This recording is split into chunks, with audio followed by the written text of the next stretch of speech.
So in the healing program, we recently had Continuum Month where we were talking about mild and moderate and severe narcissism. So let's talk a little bit about that. So, when you go to buy a car and there's that sort of charming, still maybe slightly sleazy or at least transparent about why they're being so nice to you salesperson, but generally kind of a nice person, right? And they say they'll make you a good deal on a car, and you seem like a nice person, they say, and it's the end of the month, and they might even say nice things about you. Maybe ask like, oh, do you want to buy this van because you have kids? How old are your kids? The usual BS salesperson charm offensive, right? But a nice enough person. And yeah, they might even feel a little believable-ish. And you start working with them and you try to land on a price and maybe some other perks on this car. And then you start to feel like, okay, like I'm liking these numbers. I'm liking how this sounds. You have a deal. And you're feeling okay about it. And then that second salesperson comes in. And that second salesperson is always awful. Like they're always awful. They have angry faces. They don't make eye contact when they speak. They sort of look away. And the charming salesperson sort of shrugs with a, see what I have to put up with kind of thing. And the second salesperson doesn't agree to the stuff that you thought you'd agree to with the first charming salesperson. And now you're getting a little confused and you kind of want it to be over and you just came to get a damn car. And they sort of good cop, bad cop you until you either walk away and go to CarMax or you relent.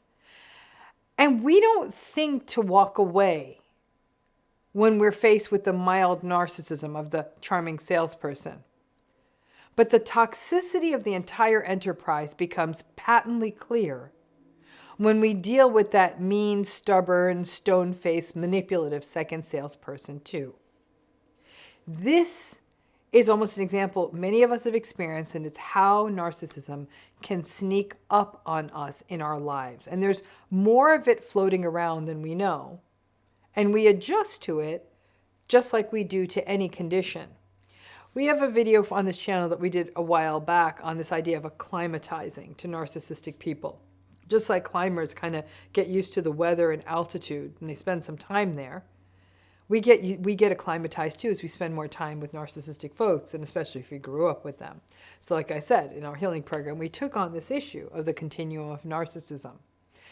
Because we're kind of obsessed with this idea like, are they narcissistic or are they not narcissistic? Are they, aren't they, are they, aren't they? What we miss is that this is very much a spectrum or a continuum. And so our experience with the mild, immature, superficially charming narcissist is going to be very different than our experience with someone who is manipulative and cold and mean and invalidating. We don't even clock them and register them the same way. So we might actually think we're dealing with two very, very different things, but the fact is the undercurrent is the same.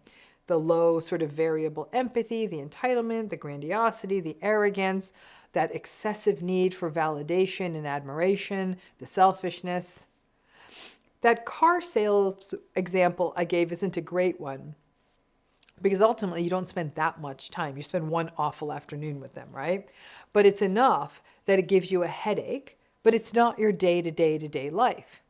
The challenging thing with narcissism is that it is the daily exposure that is taking the toll. Listen, I've spent my career working with people, telling them that whether they have to remain in contact with the narcissistic person or they're able to get out, no matter what you do, you can heal, but I'm not going to sugarcoat it. The fact is, the less time you have to spend with the narcissistic person, odds are the better you're going to feel. Some people find that the compromise position for them is that they do not formally end the relationship. For example, there's no breakup. There's no big no contact blow up. But they find ways to spend as little time with the person and definitely can see that a day that they do not have to spend with or see the narcissistic person or people feels much better than the alternative. Some people just get out of the relationship and say they feel better after they get past the initial sort of shock waves of the breakup. All of that said, in a way we could view mild narcissistic people as sort of the gateway drug. the indoctrination, the warm-up.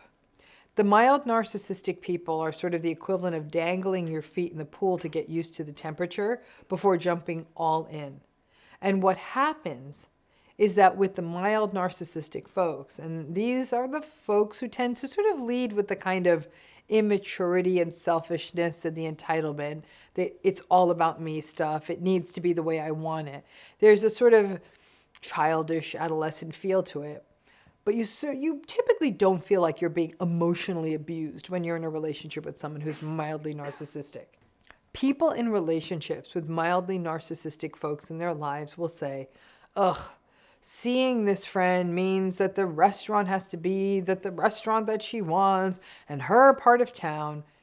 And you might feel like the fight isn't worth it. Maybe the friend is interesting enough.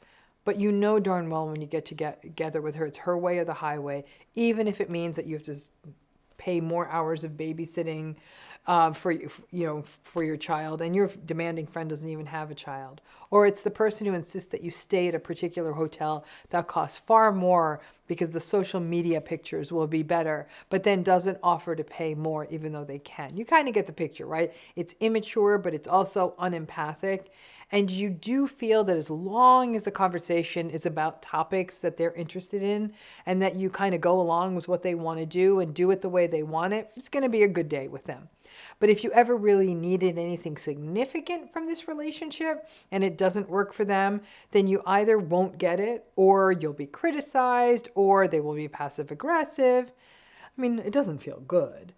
But in these mildly narcissistic relationships, in general, it doesn't feel abusive. Now, when we have these mildly narcissistic folks in our lives, we rarely term them narcissistic. It sort of flies under the radar of that. The adjectives that describe how we feel are typically things like annoying, frustrated, that they're tiresome, that it feels disrespectful. But it slowly starts to build a muscle in us. We start learning subtly to do the workarounds. And just like the charming salesperson opens the door for the toxic one, something similar happens here. We sort of get accustomed to the workarounds on the selfishness. That's just how they are. They don't mean it. I can tolerate them in small doses. It's not a big deal. They have some good things about them too. And with milder narcissistic folks, these sorts of justifications and rationalizations aren't that harmful. But again, you're sort of building this tolerance muscle for this toxicity. And that muscle then becomes you being quicker to rationalize and tolerate and justify bigger ticket toxic behaviors. You may even question yourself when, for example, you encounter a moderate or more severe narcissistic person. And maybe it's because we spend too much time together. But you already have learned the workarounds. I see this all the time in folks these days who may say, I know he says terrible things, but he goes to all of his kids' soccer games and he keeps the lawn cut and he goes to church and he's in the golf club. He isn't a bad guy. Or, sure, she's hard on her kids and she tends to make things about herself, but she always remembers to send a note after she's visited, and she's always so thoughtful bringing platters of food when someone is sick.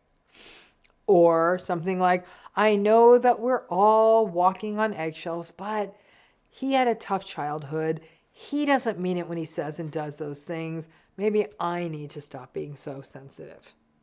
And then it goes slowly to, maybe this is a me thing. Maybe I'm the reason that they are acting like this. It's sort of a slow devastation. And the mild narcissistic folks are often the training ground for us to learn these responses. I'm sure you might be wondering, what's the line between the mild narcissistic person and someone who's just difficult or just a pain in the neck?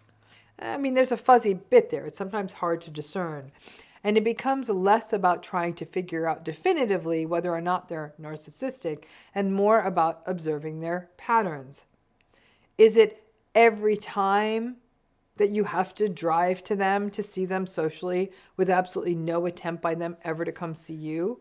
Or that every time they call you, you're acting as their on-call shrink, or that they spend more time on a weekend trip with you ensuring that they get social media pictures than actually talking to you, that they just say, oh, it's good fun when they interact with social media in a way that makes you uncomfortable. You try to make sense of it. Or that they are snobby toward friends and family who may not be of their social class or may not wear the right clothes or have the right credentials. Small things that could be big things, depending on who you are. But it's these toxic things against a larger pattern of a history with an old friend or a family member that you have familiar rhythms with. You can see how these patterns happening in one of these relationships have already made you more pliable in the face of new unhealthy interpersonal patterns coming at you. So while we like to think, oh, come now, the mild narcissistic folks, it can't be that bad a problem. It's not like they are the moderate to severe folks who coercively control or take advantage or cheat on you publicly or destroy you in a divorce or continue to intrude into your life. It's not that. It's just adolescent BS. They're just emotionally stunted. Maybe. But always remain aware that the better we get at workarounds and making excuses in these mildly narcissistic relationships, the better we get at doing that in new relationships, and actually get much better at doing this in a much more extreme way in the face of more severe forms of narcissism. That charming, attentive car salesperson who really just wants to get you into a deal, whether it is right for you or not. That's not very much empathy, is it? That's the gateway we need to pay attention to. Because before long, we doubt ourselves when that mean salesperson comes in. And that's what mild narcissism does. It plants a seed of doubt in us because, come on now, I'm being a bit much if I'm grousing about my poor friend, just trying to get her little social media pictures at dinner. It's harmful. It's harmless fun, right? But the problem is that in these relationships, things keep escalating. And we reflexively make those allowances. And then as things get worse, we stop and wonder, how did I get into such a harmful relationship? It can obviously work the other way too. Imagine meeting with the toxic, no eye contact sales guy before the charming one, right? I remember talking to a woman who had a severely narcissistic mother, very severe. She dated some really good guys. But she, at that time, did not understand even her mom's narcissism, let alone how her trauma-bonded history with her mother meant that it was hard for her in these healthier relationships, right? Then she finally met a moderately narcissistic guy, and she married him, and they had an unhealthy relationship. She also had a group of friends, half of whom were kind of mild to moderately narcissistic.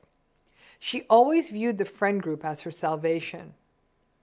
But as she had to do sort of the 1-2 punch of her mother and her husband, she noticed that even her friend group didn't feel like solace because she was spending pretty much 24/7 walking on eggshells between the husband and the mother. And she noticed that the milder narcissism in her friend group that never, ever registered for her before was getting to her now. Their sort of petty selfishnesses were getting to her in a way that she hadn't experienced. And in that case, she had really gotten burned out from the severe narcissism and the moderate narcissism. And it took a minute for her to clock and feel in her body how this friend group was also taking a toll. Even though she once even took solace with these mild narcissistic folks, but the severe stuff had to bubble up for her to see it. More often than not, especially in adulthood, we may cut our teeth on the mildly narcissistic folks. And again, it doesn't mean that you have to go around your life and in your world cutting people out. But you may start to pay attention and have insights such as, oh, this is a tough week. I don't know if I want to do a weekend thing with a selfish person. It's just too draining. And that kind of discernment is the only antidote that we have to the kind of indoctrination, whether it's from severe to mild or mild to severe. But either way, We're kind of getting taught how to be in these relationships, and it's sometimes so subtle we don't notice it until it's too late.